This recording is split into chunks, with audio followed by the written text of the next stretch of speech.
I had always trusted my wife. Not blindly, perhaps, but enough to believe that what she told me was true.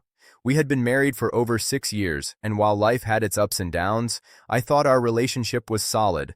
I thought we shared the kind of trust that lasts. I was wrong. It started with an innocuous invitation. She signed up for a Zumba retreat in a nearby city, promising it would be a weekend of exercise, relaxation, and bonding with friends. I smiled, wished her fun, and stocked the fridge for her return. Little did I know that weekend would change everything. She came home radiant, not just from a good workout, but glowing with a satisfaction I couldn't quite place. Her hair shone, her smile lingered longer than usual, and there was an energy about her that felt off. "Hey, welcome back," I said, walking into the house. "How was the retreat?" "Oh, amazing," she said, tossing her bags aside. "The instructors were incredible, the music was perfect, and the group energy was incredible." I nodded, smiling. Something felt unusual, but I brushed it aside. Perhaps I was reading too much into it. Over the next few hours, small things started to surface. Her phone, which she normally left on the counter, was tucked under her pillow. Messages popped up as notifications, quickly swiped away before I could see. She laughed a little too loudly at texts, too often checking her phone when she thought I wasn't looking. I tried to ignore it. Maybe I was paranoid. Maybe she was just excited from the retreat. But then, late that evening, I noticed a familiar name in a text preview. "Had a great time last night. Can't wait for next time." My heart sank. The smile that had lingered earlier vanished instantly. I stared at the screen, realizing what it meant. She hadn't just gone to a fitness retreat. She had spent time with someone else, someone she shouldn't have, someone she was clearly involved with. I didn't confront her immediately. Instead, I stayed calm, observing, collecting evidence. I needed to be sure before acting. I noticed the way she avoided eye contact, the way her stories didn't quite add up, and the little hints of secret conversations she thought I wouldn't notice. The next morning, I decided to act. I left a small note on the kitchen counter. I saw the messages. "We need to talk." Her reaction was immediate. Panic flashed across her face, quickly masked by a forced calm. "It's nothing," she said, trying to laugh it off. "Just a joke, some flirtatious fun. Don't worry about it." I shook my head.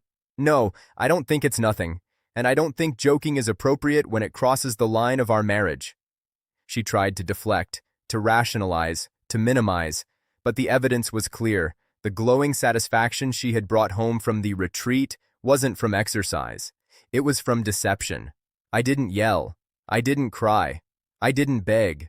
I simply set boundaries.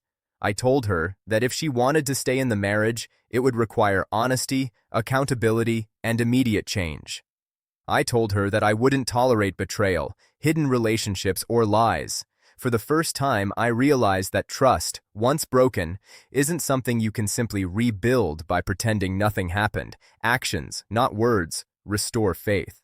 And she had shown me, without question, where her priorities lay.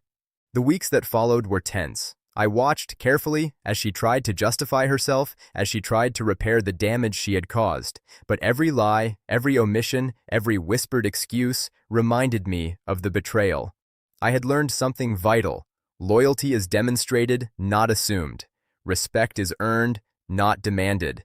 Eventually, I made a decision, not out of anger, not out of spite, but out of self-respect.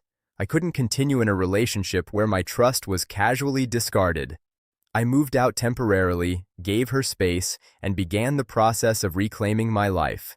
I focused on friends, work, and rebuilding my confidence, all while observing the consequences of her actions. She realized slowly the impact of her choices. The satisfaction she had felt after the Zumba retreat turned to unease. The secret she had enjoyed became a burden. The deception, once thrilling to her, became a cage. And for the first time, she understood what betrayal feels like from the other side. Months later, we faced each other across a table, lawyers present, finalizing the boundaries and terms of separation. I remained calm, composed, and collected. I didn't need to humiliate her or flaunt her mistakes. The truth had already spoken, quietly but decisively. Walking away from that house, from that marriage, I felt something I hadn't expected.